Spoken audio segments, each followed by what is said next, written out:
আসসালামু আলাইকুম everyone, welcome to my blog. আশা করি সবাই ভালো আছেন।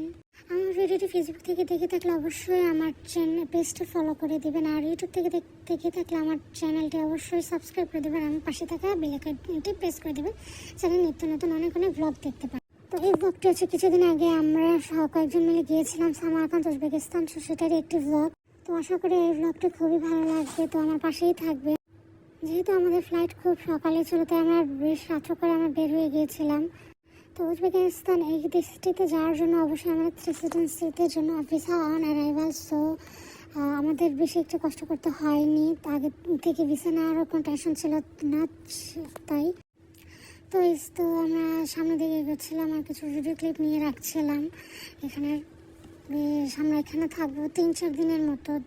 তো এখানে 3-4 দিন কীরকম ঘুরলাম, কীরকম কী করলাম, তো সবই থাকবে কয়েকটি ভিডিওতে। সো চোখ রাখবেন আমার পেজটিতে এবং আমার ইউটিউব চ্যানেলে।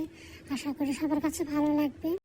দুবাইতে একটু বৃষ্টি হলে অনেক পানি জমে যায় রাস্তাতে, তো এখানে অনেক রাস্তা বন্ধ ছিল এবং আমাদের অনেক পথ ঘুরে যেতে হয়েছিল অবশ্যই, এবং আমরা ঠিকঠাক মতন পৌঁছেও যাই এয়ারপোর্টে। তো যাই হোক, রাস্তায় একটু ভিডিও করে নিয়েছিলাম। আমার এই জায়গাটা অনেক ভালো লাগে, কি এখানে গাছ থেকে যাই, কিন্তু হঠাৎ করে এখানে ব্লার হয়ে যাচ্ছিল, ভিডিও করা যাচ্ছিল না কি জন্য জানো। তো এখানে দেখতেই পাচ্ছেন এখানে অলরেডি পানি জমে আছে রাস্তার মধ্যে। অবশ্যই এখানে পানি ক্লিনিংয়েরও ব্যবস্থা চলছে, আশা করি কিছুদিনের মধ্যে ঠিক হয়ে যাবে। অবশ্য যখন ভিডিও করেছি বেশ কয়েকদিন আগে, আর যখন এখন ভিডিওটি এডিট করছি অবশ্য এখন রাস্তা সব কিছু ঠিকঠাকও হয়ে গিয়েছে। রাত্রবেলা তো বেশি গাড়িও ছিল না, যানজটও ছিল না, আমরা খুব তাড়াতাড়ি সামনে দিকে এগোচ্ছিলাম। আশা করি আমাদের আগামী যে জার্নিগুলো উজবেকিস্তান পৌঁছানো পর্যন্ত জার্নিটা খুব ভালো যাবে ইনশাল্লাহ। তো আপনাদের সাথে কথা বলতে বলতে অলরেডি আমরা আবুধাবি এয়ারপোর্টে এসেও পড়েছি। ওই তো দেখা যাচ্ছে ওই এয়ারপোর্ট, তো আর কিছুক্ষণের মধ্যে এয়ারপোর্টের ভিতরে চলে যাব। তো আমরা গাড়ি পার্ক করে আমরা অলরেডি এয়ারপোর্টে এসেও পড়েছি। একটা ট্রলি নিয়ে আমাদের ব্যাগ ট্যাগ সামান যা ছিল সব একটি ট্রলিতে নিয়ে নিলাম, এবং নিয়ে আমরা সামনে দিকে এগোচ্ছি। তো আস্তে আস্তে করে আমরা আমাদের মতো চলে যাচ্ছিলাম সামনের দিকে, এবং আমরা আমাদের গেট নাম্বার এবং বোর্ডিং পাস নেওয়ার জন্য বোর্ডিং কাউন্টারে চলে যাচ্ছিলাম। তো এখানে অনেকগুলো ফ্লাইটের চেক ইন হচ্ছিলো, তাই আর কি অনেক মানুষ ছিল একসাথে। তারপরে আর ভিডিও করা হয়নি। আমরা চেক ইন করে আমরা আমাদের গেটের দিকে যাচ্ছিলাম। আমরা আমাদের গেট খুঁজছিলাম, গেটটা ছিল অনেক দূরে। তো আমরা আমাদের মতো টেট খুঁজছিলাম, এবং কোথায় কোন গেট সবই ভালো মতন চেক করে আমরা আমার সামনে এগোচ্ছিলাম। তো আমরা আমাদের যে গেট দিয়ে আমরা প্লেনে যাবো, তো সেই গেটের সামনে অলরেডি এসেও পড়েছি। তো অনেকক্ষণ যেহেতু টাইম আছে, তাই তখন বসে ছিলাম, রেস্ট করছিলাম। তো এই তো অলরেডি আমাদের গেট ওপেন হয়ে গিয়েছিল। তারপরে সেখানে আমরা আমাদের বোর্ডিং পাসপোর্ট দেখিয়ে আমরা প্লেনের দিকে এগোচ্ছিলাম। তো যে যার মতো আমরা এক এক করে যে যার ব্যাগেজ সেগুলো নিয়ে সামনে এগোচ্ছিলাম। সবই হচ্ছে আমাদের হ্যান্ড ব্যাগ ছিল, তো বোর্ডিংয়ের দেওয়ার মতো কিছুই ছিল না। তো যাই হোক, দেখতেই পাচ্ছেন যে অলরেডি ভোর সকাল হয়ে গিয়েছে। তো আমরা রাত্রে রওনা দিয়েছিলাম ভোর সকালে, যেহেতু ফ্লাইট ছিল তাই। তো অলরেডি আমরা সিটে বসেও পড়েছি। আমার সিটটি ছিল উইন্ডো সিট। কতক্ষণ ওয়েট করার পর অবশেষে প্লেনটা টেক অফ করছে। আমার টেক অফ এবং ল্যান্ডিংয়ের সময় সবচেয়ে বেশি ভালো লাগে, যখন আর প্লেন আকাশের উপরে থাকে তখন অনেক বোরিং লাগে, মনে হয় যেন সামনে যেতেই চায় না।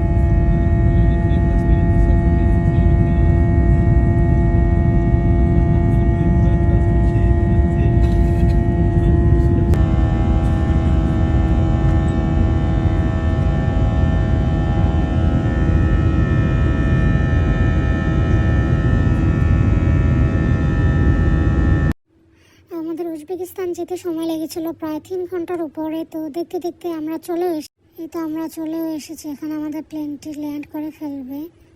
উপর থেকে যখন আমি দেখছিলাম তো দেশটাকে আমার কাছে খুবই ভালো লাগছিল, অনেক অনেক গাছপালা, কিন্তু নামার পর আমাদের কাছে বেশ গরম লেগেছিল। তো যাই হোক, ল্যান্ড করার পর আমরা আমাদের মতো সব কাজ মিটিয়ে নিয়েছিলাম আর একটু আমার ভিডিওটা এনজয় করতে থাকুন। কিন্তু রাত্রে এখানে বেশ ঠান্ডাই লেগেছিল আমাদের কাছে, দিনে যতটা গরম ছিল তো রাত্রে বেশ ভালোই ঠান্ডা ছিল, ভালোই লেগেছিল।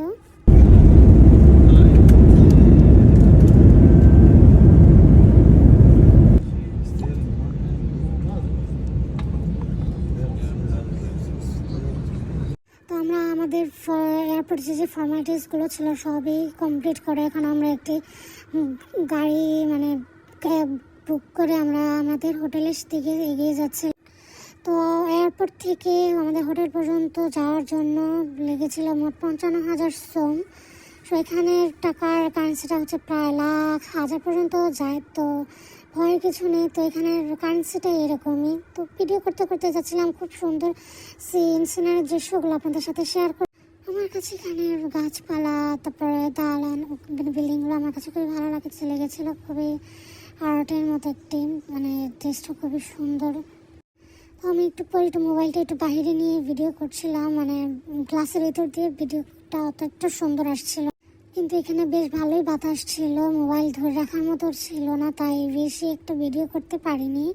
সো যেটুকু পেরেছি আমি আপনাদের জন্য ভিডিও করেছি এবং এই দেশের সৌন্দর্যটা ফুটিয়ে তুলেছিলাম।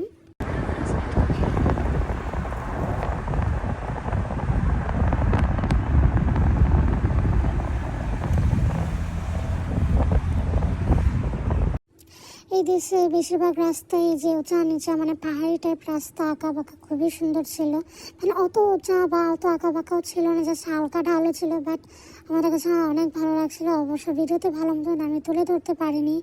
তো ওই তো দেখতে পাচ্ছেন রাস্তা এখানে ঢালুর মতো দেখাই যাচ্ছিলো, বোঝা যাচ্ছিল। তো যাই হোক, আমরা আমরা আমাদের হোটেল প্রথমে খুঁজে পাচ্ছিলাম না, অনেক খোঁজাখুঁজি করার পর আমরা আমাদের হোটেল পাই এবং অনেক টায়ার্ড ছিলাম, কারণ গত রাত্রে ঘুমায়ও নেই। তো অনেক খারাপ লাগছিল আমাদের কাছে সবারই। তো এই তো আমরা অনেক খোঁজাখুঁজির পর করার পর আমাদের এই হোটেলটা পেলাম, মানে গেস্ট হাউস। এটা আগে বুকিং দিয়ে গিয়েছিলাম আমরা, আমাদের রুম প্রিপেয়ার হয়নি দেখে আমরা বাইরে দাঁড়িয়েছিলাম, কিন্তু অনেক গরম, রোদ্রের তাপ ছিল বেশ অনেক। এই যে আপনাদের সাথে এখন আমি ছোটো করে একটা রুম টুর শেয়ার করব।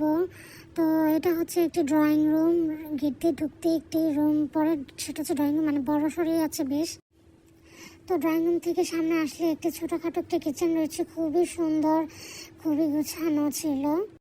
তো এখানে সুন্দর করে সাজানো একটা কিচেন ছিল, আপনাদের সাথে একটু ঘুরে ঘুরে দেখাচ্ছিলাম। কিচেন থেকে সামনে যেতে একটি গলির মতো পড়ে, সো সেই গলি দিয়ে সামনে গেলে হচ্ছে বেডরুমগুলো পাওয়া যায়। এই রুম যেখানে আছে একটি রুম মাস্টার বেডরুম, খুব ছোট্টখাটো, মানে বোধহয় থাকার মতো। যাই হোক, যেটুকু যে রুমে আছে আলহামদুলিল্লাহ ভালো। তো যাই হোক, একটু সামনে দিকে এগুলো হচ্ছে আরেকটি রুম পাওয়া যায়। তো এখানে হচ্ছে আরেকটা রুমও আছে, তো এখানে আর দেখালাম না, তো একই রকম রুম। তো এই তো হয়েছে সেই জায়গাটা গলির মতো। প্রথমে ভেবেছিলাম ব্লগটা এখানে শেষ করে দেবো, কিন্তু পরে ভাবলাম যে আরেকটু করে আরেকটু কিছু দেখাই। পরে এই শোকেসটার কথা মনে পড়লো, এখানে অনেক পুরোনো আমলের জিনিসপত্র ছিল এবং এখানে কিছু বইও ছিল বিদেশি ভাষার। তো এখানে পরে রাত্রে আমরা একটি মুভিও দেখেছিলাম আমরা সময়টাকে, এবং মানে আমাদের ভ্যাকেশনটাকে খুবই ভালোভাবে এনজয় করেছি। তো কিছুক্ষণ পর মুভি দেখে এখন অনেক টায়ার্ড, যে যার মতো এখন রেস্ট নেবার পরের দিন আবার ঘোরাফেরাও আছে। তাই যাই হোক, এখন বিদায় নিচ্ছি আপনাদের কাছে। তো আল্লাহ হাফেজ।